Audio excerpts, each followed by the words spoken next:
এই পৃথিৱীৰ সকলোতকৈ অদ্ভুত প্ৰাণী হৈছে মানুহ, যিয়ে নাটক চাই কান্দে কিন্তু বাস্তৱত দেখিলে হাঁহে।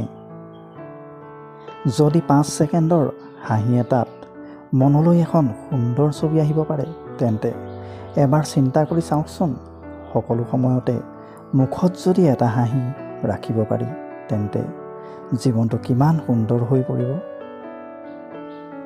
5 টকা আৰু 500 টকাৰ মাজত মাত্ৰ এটাই পাৰ্থক্য। 5 টকাই আপোনাক দেখুৱাব বাস্তৱতা আৰু 500 টকাই শিকাব আপোনাক আধুনিকতা।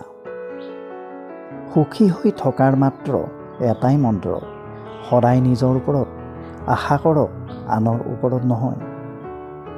কিছুমান মানুহৰ বৈশিষ্ট্য আপুনি পিন্ধি থকা চেণ্ডেলযোৰৰ নিচিনা, লগত থাকিলে ঠিকেই থাকে কিন্তু আঁতৰি পিছলৈ গ'লেই বোকা ছটিয়াই। মানুহ এই দুটা সময়ত সম্পূৰ্ণৰূপে সলনি হৈ যায়। 1. যেতিয়া কোনো বিশেষ ব্যক্তি তেওঁৰ জীৱনলৈ আহে, আৰু 2. কোনো বিশেষ ব্যক্তি তেওঁৰ জীৱনৰ পৰা যেতিয়া আঁতৰি যায়। কাৰোবাক মিছা কথা ক'লে কাৰো মৃত্যু নহয়, ঠিকেই, কিন্তু যাৰ মৃত্যু হয় সেয়া হৈছে বিশ্বাস। এটা কথা কি জানে, যাৰ খং আৰু জেদ বেছি, সেই মানুহৰ জীৱনত কোনো থাকিব নিবিচাৰে। কাৰোবাক যদি আপুনি ভাল পায়, তেন্তে ওলোটাই সেই ব্যক্তিয়ে আপোনাক হয়তো ভাল নাপাবও পাৰে। কিন্তু কাৰোবাক যদি আপুনি কষ্ট দিয়ে, তেন্তে সেয়া ওলোটাই নিশ্চয় পাব। এয়াই হৈছে বিধিৰ বিধান। এবাৰ এঘৰৰ চৌহদত এজন চোৰ সোমালে। সুৰক্ষাৰ বাবে ৰাখি থোৱা আছিল এটা গাধ আৰু এটা কুকুৰ।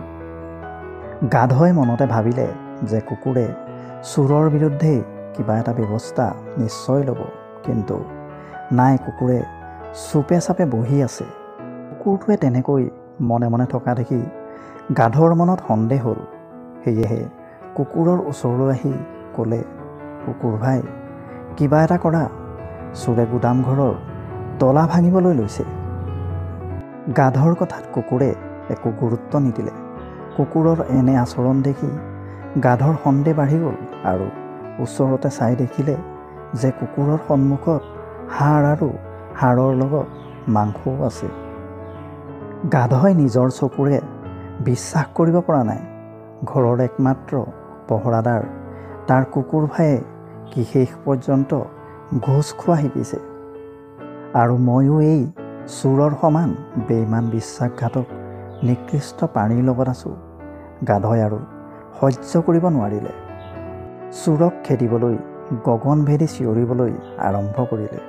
গাধৰ চিঞৰত ঘৰৰ মালিকৰ টোপনি ভাঙিল আৰু উঠি আহি দেখিলে যে কুকুৰটো সুন্দৰকৈ শুই আছে।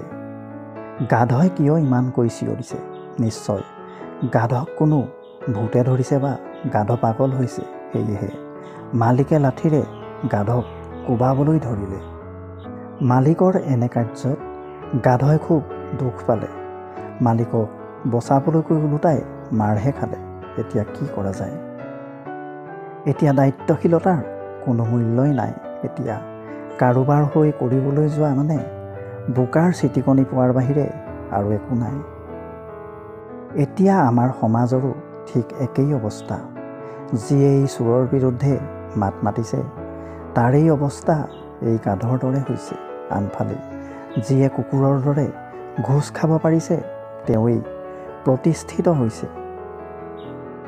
যদি আপুনি আমাৰ ভিডিঅ'টো চাই ভাল পালে, লাইক কৰিব, কমেণ্ট কৰিব আৰু ভৱিষ্যতে এনেধৰণৰ ভিডিঅ' পাই থাকিবলৈ আমাৰ চেনেলটো ছাবস্ক্ৰাইব কৰি দিব। লগতে কাষত থকা বেলটো প্ৰেছ কৰি দিব। ধন্যবাদ।